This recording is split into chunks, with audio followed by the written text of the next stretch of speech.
All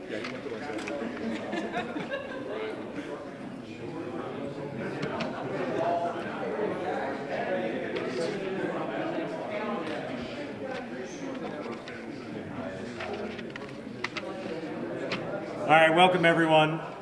We're all tired. We want to go home and see our families, so we'll be quick. We're going to tell you a little bit about what we believe we've accomplished. We'll take 3 or 4 questions, then we're going to get out of here. We all want to go home. We're all happy to see our families. So, just to kind of cover some of the things that we're proud of as a group and as a caucus, as I stepped out there on January 6th, we set the goal. I set the goal of some things that we wanted to get done. Here we are today, standing there with some of those goals accomplished. Some of those, not every one of our caucus agrees with everything that we got done, including myself. There were some things that passed that even I didn't vote for.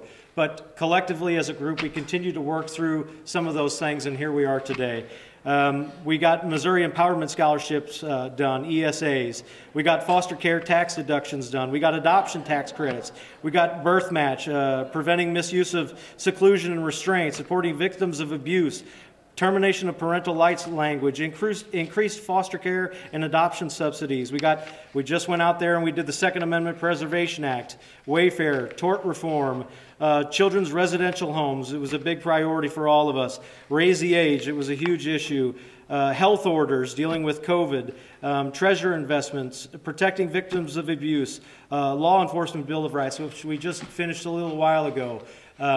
We're proud of the budget that we built. We're proud of the budget chairman and the things that he and his committee were able to accomplish. So with that, we'll take 3 or 4 questions, then we're going to leave. One of the biggest things undone that was a House priority was the unemployment debt relief bill that died in the Senate when the Senate got locked up this week.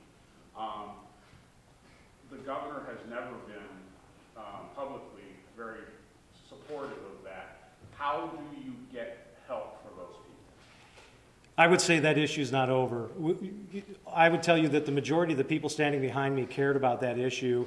We still continue to care about that issue, and I would tell you that ending with it today, it's unfortunate what happened in the Senate, but this probably won't be the end of that conversation, because we all care deeply about the people that we represent and the struggles, the financial struggles that they're going through at home. So we were disappointed to see that happen.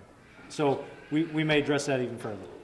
Mr. Speaker, the chairman of the Elections Committee, Chairman Shaw, has called for the governor to call a special session on initiative petition and voter ID. A, do you support that? And B, have there been discussions with the governor? I haven't had an opportunity to talk to the Chairman Shaw about his letter, about what he's requested. I will look into that. Of course, we're disappointed that those things died at the end of session as well. So it's another disappointing loss for our caucus and for the chairman of that committee who's put in, and the vice chairwoman of that committee who's put in a lot of work on that issue. So it's disappointing to say the least. Have you spoken to the governor about a special session on FRA? I'm sorry? Have you spoken to the governor about a special I have not yet spoken to the governor about FRA. My hopes was that the Senate was going to figure something out. I believe that's all of our hopes, that something was going to figure out. As you saw, the House did their work on FRA. We were always committed to the issue. We're going to have to, I'm going to reach out to the governor, or we will talk to him and see where we go from here. From a Medicaid expansion, after the governor withdrew his amendment to the federal government, it may mean that a lawsuit gets filed sooner and the issue may come back to if a judge says that the population is eligible. Where do you see the future of that issue being? And, just to explain again why the House and the Senate didn't fund it. I'd probably lay into the budget chairman, Cody, if you'd like to come up and talk about that. Sure. So a couple questions there. I think how the withdrawal of the plan amendment to expand Medicaid in Missouri, I think that's reflective of the budget as it exists in the final form after the governor reviewed his legal options. It's his opinion that he doesn't have the appropriation authority with which to pay for Medicaid expansion. We certainly concur with that. And I think that was the appropriate response on their part. As far as going back to why the House started down this road of not funding Medicaid expansion, we chose to prioritize the most vulnerable in society in Missouri that do rely on Medicaid benefits. Those folks that aren't able to work, that are unable to provide for themselves or obtain health benefits on their own volition, as opposed to those who are working aged and able-bodied. Because we have to balance our budget in Missouri. When we pay for things like Medicaid expansion, that's less money that we have to pay for our existing Medicaid population, and also things like education. So we've been consistent on that from the beginning, and the Senate concurred with that, and here we are today. As far as litigation goes, that's all downstream of us, and we will sit back and watch that process unfold. But certainly we are where we are. This is our established position, and we feel confident in it. One more question. Follow up on the FRA, it's a legislatively simple bill, Cool. but it is a complicated political subject. Do you want the full 60 days the Constitution allows for a special session to get that done, or do you think you could do it being called in concurrent with the veto session?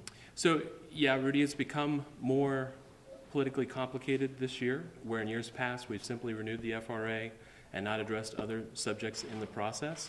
Now that that conversation has been started, I think the House stands ready to take a role in that conversation, but I don't think it would take us a lot of time to do our part. Whether or not the special session should be 60 days or 30 days or however long it may be, I don't foresee that the House would have to deliberate very long about how we respond or craft an FRA renewal. So right now, as you know, the FRA is set to expire on September 30th, and I've got about 4 years left in the House, including this year, so I'm thinking maybe a 4-year renewal sounds pretty good right now. And I think that's where we'll start the conversation, but when the time comes, we will come in, do our part, renew the FRA. It's a pivotal piece of the state budget. All right, thank you, everyone. We appreciate you coming out.